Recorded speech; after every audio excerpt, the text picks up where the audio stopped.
विरोध आए होंगे, इनको कितनी प्रताड़नाएं नहीं दी गई होंगी कि आप इतनी कर्मकांडी पद्धति को, अपनी पूजा पद्धति को बदलिए, लेकिन उन्होंने नहीं बदला और आज तक वो उसी प्रकार के संरक्षण में व्यस्त हैं।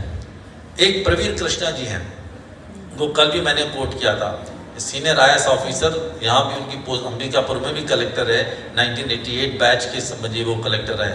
एक इमली आंदोलन आपने सुना होगा, इमली आंदोलन बस्तर का है, उसके वो जनक माने जाते हैं कि इमली के बदले में जो चिरौंजी दी जाती थी, चिरौंजी इमली के बदले में वो क्या कहते हैं आदान प्रदान होता था, उसको उन्होंने तोड़ने की कोशिश की। उनकी पूरी एक रिसर्च है कि जहाँ जहाँ जनजाति समूह के लोग हैं वहीं पर ही वन संपदा विद्यमान है। हरियाणा में जनजाति नहीं है, पंजाब हरियाणा नहीं है, तो वहाँ वन संपदा नहीं है। तो वन संपदा के संरक्षण का भी दायित्व एक सहज रूप से हमारे जनजाति समूह के पास में प्राप्त हो जाता है। ये सहज प्राकृतिक रूप से चलते चले।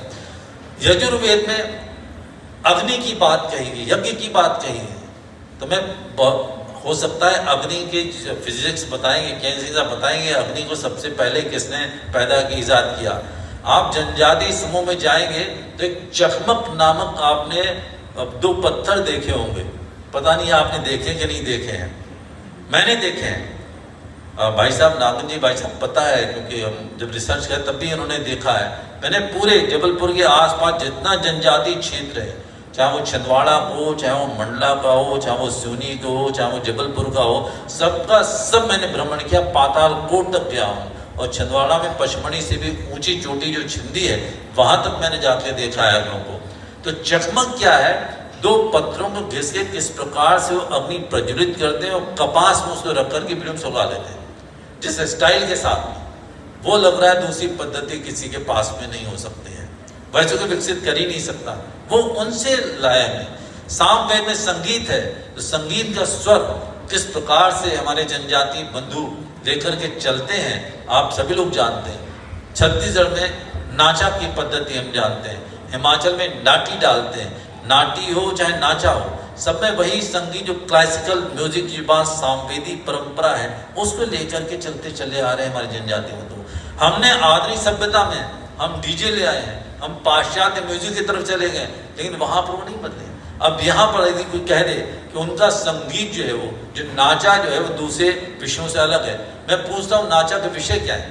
चाहे तीजन बाई को आपने देखा हो, उनका नाचा देखिए, या ऋतु वर्मा का देखिए, या आशा भोसले के देखिए, तो आप उनके विषय क्या है? विषय उनके या तो महाभारत के होंगे, या रामायण के होंगे, या भरतरी के होंगे।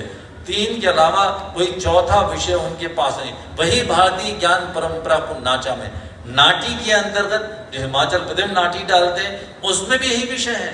उनका कथकली अलग हो सकता है, लेकिन कथकली के विषय भी हो सकते हैं। रामलीला का भी विषय होगा, कृष्ण लीला का भी विषय होगा। ये सारे विषय जो है वो हमने जनजाति समुदाय के माध्यम से जीवित रखे। अथर्ववेद में जितना भौतिक विज्ञान हमारे पास में है वो सब का सब अथर्ववेद में हमारे पास में आता है। जनजातियों से पूछिए कि मौसम किस प्रकार का होगा, मौसम विज्ञान क्या होगा, कब पानी बरसे कब पानी नहीं बरसेगा, उनसे भाई घाव और भड्डरी 2 कृषि वैज्ञानिक थे जो जनजाति समूह थे। घाव और भड्डरी की आप कृषि अर्थशास्त्र उठाकर देखें, मौसम विज्ञान के बारे में उनसे पूछिए, वो सारी सूचनाएं हमको प्रदान करते थे। खगोलीय ज्ञान उनके पास में उपलब्ध है। वहां से लेकर के मैं निवेदन करना चाहता हूँ, आधुनिक औषधीय पद्धतियां हमने बहुत विकसित कर दी एलोपैथिक दृष्टि से, लेकिन जनजातीय समूह के पास में हमारी बीमारियों के लिए ऐसे नुस्खे विद्यमान हैं, ऐसे